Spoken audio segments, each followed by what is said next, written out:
Many of us have heard of the phrase, fake it till you make it. We're told to fake feeling confident when we don't feel confident at all. We're told to fake feeling calm when going on stage for a performance when the only thing that we want to do is be running off that stage. We're told to act like we know what we're doing when we have no clue what's going on. And yet the phrase works. One thing that I've often heard is to fake happiness until you feel happy. But the problem with this is that the world offers so many different solutions on how to do that.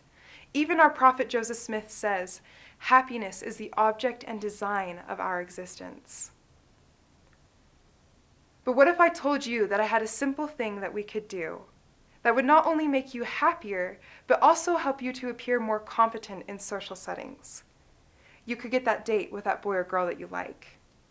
Or you could have a higher likelihood of getting that job that you want by doing one simple thing in the interview. Now, we know that this is a problem because Huffington Post did a study in which that they found that only 33% of Americans are happy and satisfied with their lives. That's 1 in 3 people. So if you are the one, then the person on either side of you is not happy or satisfied with their lives. But we don't have to be part of the statistic. We don't have to be unhappy. We can be different. And it's by doing one little thing. What I want you to do is I want you to turn to the neighbor on your right, and I want you to smile. All right. Now turn to the neighbor on your left, and I want you to put the biggest grin that you can possibly fit on your face. Even if it's comedic, just as big as you can get, even bigger. All right. Now, did you notice the change in the room or the change in yourself when we did that exercise? That is the power of a simple smile. What happens is we smile and endorphins are released into the brain that make us happy. And then because we're happy, we smile more, and the cycle keeps going. To illustrate this point, I'd like to share with you a simple story.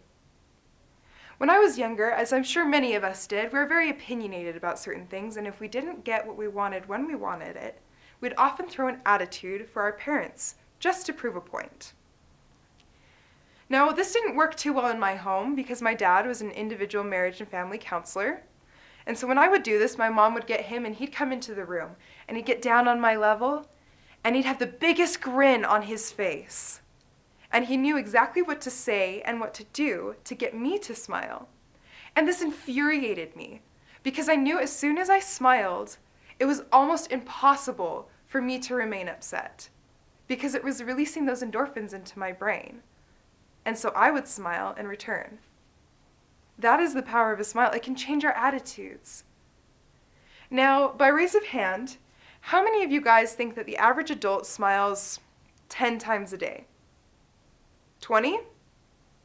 How about 50? What about 100? 500? All right, so we're pretty close. The average adult smiles about 20 times a day. That isn't that many times. However, when I first saw this for the first time, I thought it was a lot of times until I realized that our younger counterparts smile on average 400 times a day. That is a lot of smiling.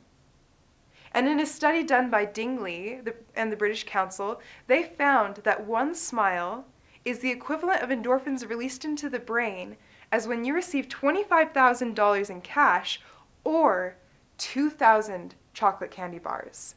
Now, I don't know about you guys, but that sounds really nice. Like, I would like $25,000 for every time that I smiled once. Or my personal favorite, the chocolate candy bars. Oh, chocolate is my heaven. It might have a little bit of a stomachache afterwards, but it would be worth it. But that is the power that is in a smile. Those are the endorphins that are released into the brain when you smile once. Just one time.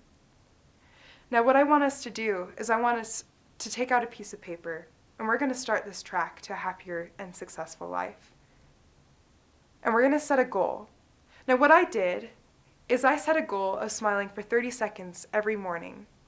Even if I had to fake it till I made it, but I'd force a smile on my face to start that cycle off in the morning for me.